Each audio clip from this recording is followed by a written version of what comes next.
Hello friends, welcome to my channel. আজকের ভিডিওটিতে আলোচনা করব ভারতের শীর্ষ 10টি দীর্ঘতম নদীর নাম। চলুন তাহলে শুরু করা যাক। নাম্বার 10, তপতী নদী, 724 কিমি। নাম্বার 9, কাবেরী নদী, 800 কিমি। নাম্বার 8, মহানদী, 890 কিমি। নাম্বার 7, ব্রহ্মপুত্র নদী, 916 কিমি।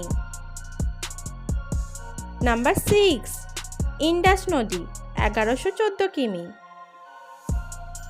নাম্বার 5, নর্মদা নদী, 1312 কিমি।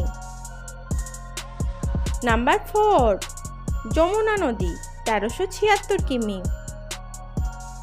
নাম্বার 3, কৃষ্ণা নদী, 1400 কিমি। নাম্বার 2, গোদাবরী নদী, 1465 কিমি। নাম্বার 1, গঙ্গা নদী, 2525 কিমি। ভিডিওটি ভালো লাগলে ভিডিওটিতে লাইক করে চ্যানেলটি অবশ্যই সাবস্ক্রাইব করে রাখবেন এবং বন্ধুদের সাথে শেয়ার করতে ভুলবেন না। দেখা হবে আবার নতুন ভিডিওর সাথে।